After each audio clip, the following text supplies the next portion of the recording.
സന്തോഷവും പ്രത്യാശയും ശാന്തിയും പകർന്നുകൊണ്ട് യേശുക്രിസ്തുവിൻ്റെ ജന്മത്തിരുന്നാൾ ക്രിസ്മസ് ഒരിക്കൽ കൂടി സമാഗതമാകുന്നു. എല്ലാവർക്കും ക്രിസ്മസിൻ്റെ ആശംസകൾ നേരുകയാണ്. ക്രിസ്മസ് ദിനത്തെ ഓർക്കുന്ന അവസരത്തിൽ എന്നെ സ്വാധീനിച്ച ഒരു ചെറിയ സംഭവം ഞാനിവിടെ ഓർക്കുകയാണ്. കുറേ നാളുകൾ 2005 മുതൽ 10 വരെ ഞാൻ അമേരിക്കൻ ഐക്യനാടുകളിൽ മെത്രാനായിട്ട് ശുശ്രൂഷ ചെയ്യുകയായിരുന്നു. അക്കാലത്ത് ഒരു ക്രിസ്മസ് ആഘോഷിക്കുവാൻ അമേരിക്കയിലെ ഡിട്രോയിറ്റ് എന്ന് പറയുന്ന പട്ടണത്തിലെ ഒരു ആശ്രമത്തിൽ പോകുവാനായിട്ടിടയായി.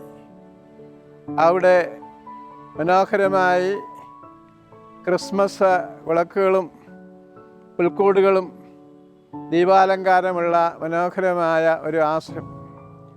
ആശ്രമത്തിലെ ക്രിസ്മസിൻ്റെ ഭക്ഷണത്തിന് ധാരാളം പ്രധാനപ്പെട്ട വ്യക്തികളെ വിളിച്ചിരുന്നു.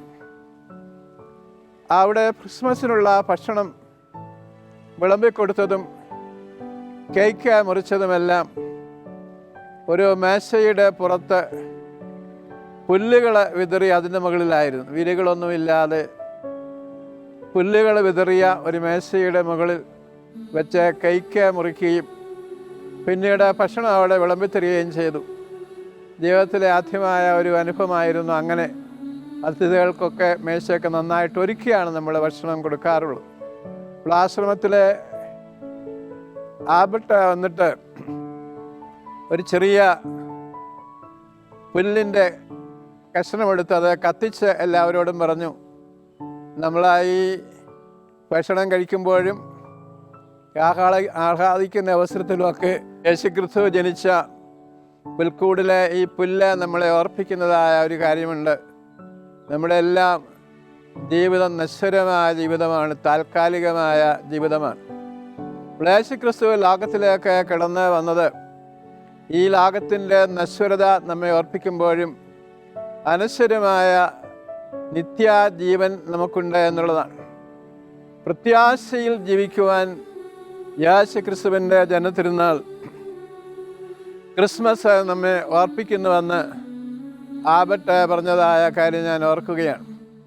പരിശുദ്ധ ഫ്രാൻസിസ് മാർപ്പാപ്പ 2025 ക്രിസ്മസ് യേശുക്രിസ്തുവിൻ്റെ 2025 ജൂബിലി വർഷമായിട്ട് പ്രഖ്യാപിച്ചപ്പോൾ പരിശുദ്ധ പിതാവ് പറഞ്ഞത്, നമ്മൾ പ്രത്യാശയുടെ മക്കളായി ജീവിക്കുകയും പ്രത്യാശയുടെ മക്കളായിട്ട് സാക്ഷ്യം കൊടുക്കുകയും ചെയ്യണം എന്നുള്ളതാണ്.